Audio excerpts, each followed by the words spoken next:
In today's world, the word fornication is often understood simply as sexual intercourse between two people who are not married. But in a deeper sense, the meaning is not so narrow.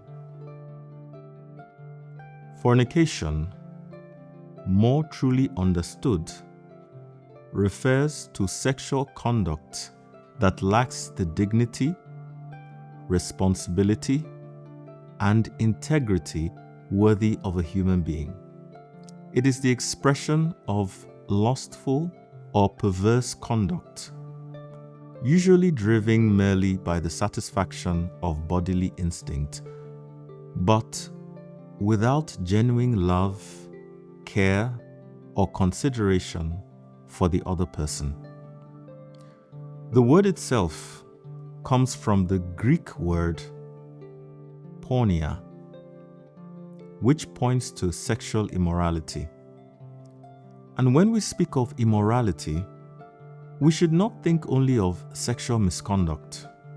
We should think of any form of irresponsibility, any conduct driven by selfishness that disturbs harmony, disrupts naturalness, and causes harm both to oneself and to others.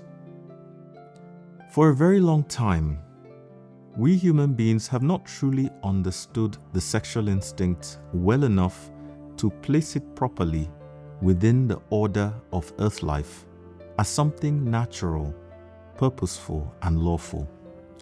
On one extreme, sexuality is treated as something carnal and unclean, such that some people, in their desire to appear spiritually pure, avoid any expression of it altogether. On another extreme, it is romanticized, idolized, and even glorified as though indulgence itself were spiritual. But the sexual instinct is simply a natural instinct. It exists wherever there is mammalian life. In this sense, it is no different from hunger or thirst.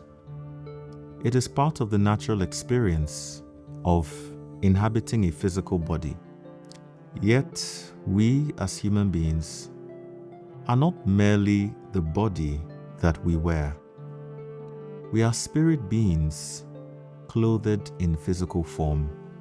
And so, we should not allow ourselves to be ruled by the instincts of the body, but rather guide these instincts towards beautiful, noble, and harmonious expressions that resonate with the dignity of the spirit. This is part of the responsibility of being human.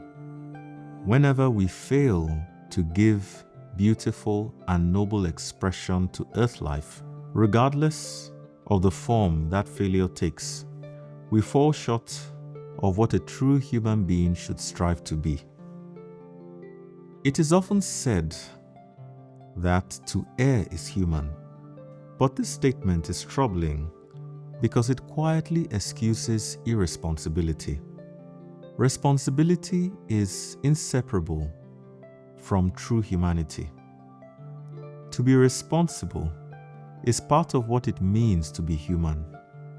All conduct that lacks beauty, nobility, care, or harmony is ultimately the consequence of straying away from the path of love. And when we begin to find our way back to love, our expressions as human beings naturally become more balanced, more beautiful, more truthful, and more considerate towards one another. Therefore, rather than glorifying sexual abstinence itself as the ultimate goal, perhaps what we should strive for is love, because love is the higher fulfillment through which all that is noble and true can naturally find expression. Sexual restraint alone does not develop the spirit, nor is it automatically a sign of spiritual integrity or righteousness. For what is the value of righteousness if it gives no peace, no joy, no warmth, and no upliftment to others? What value is there in chastity if it only feeds self-righteousness? True integrity, true faithfulness, and true righteousness are revealed through the way we live, through the quality of our conduct, and through the effect our presence has upon others.